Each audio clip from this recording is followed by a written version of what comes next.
7 पवित्र नदियों का जल, उसमें से कावेरी, नर्मदा, गंगा, गोदावरी, सरस्वती,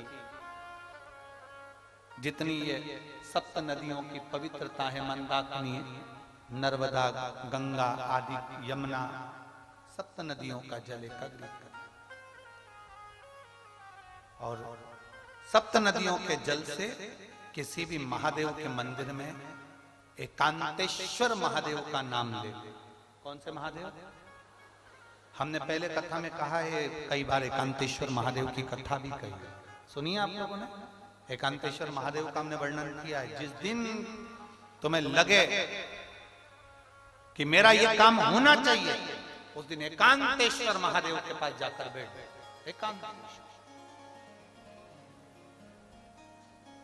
एकांतेश्वर महादेव मतलब बाहर मिलेंगे। ये लोग कहते हैं कि यहाँ नर्मदेश्वर महादेव है, कल हम गए थे दर्शन करने के लिए। इनका कहना है कि ये नर्मदेश्वर महादेव है, पर हमारा जो स्पर्श मात्र से हम जो समझते हैं, हमने ये जाना है कि ये जो धरा है, ये जो भूमि है तारा बाबा की जो कुटिया है, ये शहर से दूर होना चाहिए। अर्थात पहले यहाँ शहर नहीं थी, ये एकांत में थे। एकांत में थी तो यहाँ जो तारा बाबा आराधना करते थे शंकर की, वो शंकर साधारण नहीं होगा, वो एकांतेश्वर महादेव ही कहलाया। एकांत, एकदम एकांत। इनका कहना है नर्मदेश्वर है, वो नर्मदा का शिवलिंग है। शिवलिंग कहीं का भी हो सकता है, पर उसकी एकांतता देखी जाती है, एकदम मौन स्थिर, साथ बैठे, जहां केवल शिव के सिवा कुछ भी नहीं, शंकर के सिवा कुछ। जो आया वो गुफा के चक्कर में घुस गया, जिसको शंकर से मिलना था वो डायरेक्ट पहुंच गया, उसे गुफा से मतलब ही नहीं रहा, उसे तो एकांतेश्वर से मतलब था। पहुंचा, बैठा, जल चढ़ाया, स्पर्श किया और चल बाबा से अपने दिल की बात,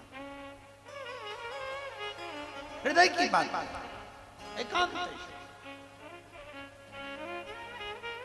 7 नदियों का जल रखकर 7 बेलपत्र के ऊपर, 7 नदियों का जल, एक बेलपत्र ली, उसके ऊपर एक कटोरी में, एक बाटकी में, एक पात्र में एक नदी का जल, दूसरी बेलपत्र ली, दूसरी कटोरी में फिर जल, फिर तीसरी में बाबा की आराधना कर कर, शिव से विनती कर कर, भगवान शंकर के नामों का 108 नामों का जाप कर कर, श्री शिवाय नमस्तुभ्यम कर कर, एक कटोरा जहां से पानी बहकर नीचे आता है वहां लगा लीजिए और एक बेलपत्री को उठाकर शिव जी के शिवलिंग पर समर्पित करिए। समर्पित करते समय डंडी का मुख अशोक सुंदरी की ओर हो। अशोक सुंदरी का जगह मालूम है सबको? सबको मालूम है ना? अशोक सुंदरी की ओर मुख, अशोक सुंदरी फिर समझ गड़बड़ ना करिए। ये शिवलिंग जलाधारी, ये जल बह रहा है नीचे सामने से, स्थान गणेश जी का, कार्तिकेय जी का, बीच में एक मोटी सी लाइन होती है, वह अशोक सुंदरी का स्थान है। शिवलिंग ये जलाधारी माता पार्वती जी का हस्तकमल, शंकर जी के ऊपर जो जलधारी रखी रहती है ऊपर, जिसमें से एक एक बूंद नीचे गिरती है, वो शंकर भगवान की 5 लड़कियां, जया, विषहरा, शामलीवारी, दौतली, देव। शंकर जी की 5 लड़कियां शिव जी के ऊपर एक एक बूंद पानी गिराती रहती हैं। शंकर भगवान की कुल कितनी लड़कियां हैं? 6। कितनी लड़कियां हैं? 6। 5 जया, विषहरा, शामलीवारी, दौतली, देव।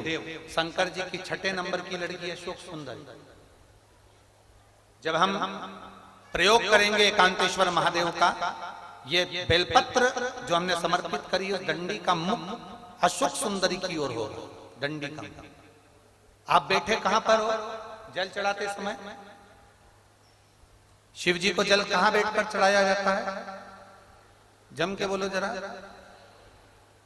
जहां से जल बहकर जा रहा है इसके ठीक विपरीत की ओर, ठीक विपरीत की ओर।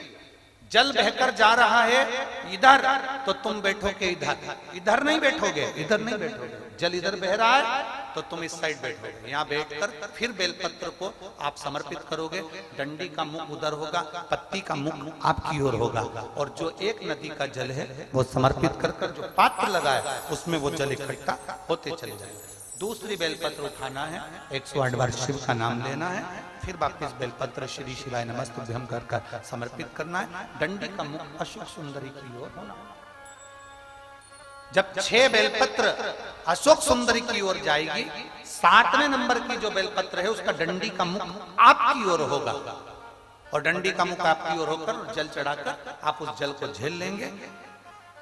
जहां नंदी बैठे हैं, नंदी का जो पांव जिस जगह पर उठाओ, अगर इस पांव उठाओ तो इस ओर, ये पांव उठाओ तो इस ओर, नंदी का पांव जहां उठा रहता है वहीं पर बैठकर पति पत्नी दोनों उस जल को आचमन कर लेंगे, दोनों उस जल को पूरा पी जाएंगे और बाबा से झोली पसार कर प्रार्थना करेंगे कि हमें संतान का सुख देना, मेरा देव अधिदेव महादेव प्रदान करें। एकांतेश्वर महादेव का ये स्मरण करिए। एकांतेश्वर पहुंच गए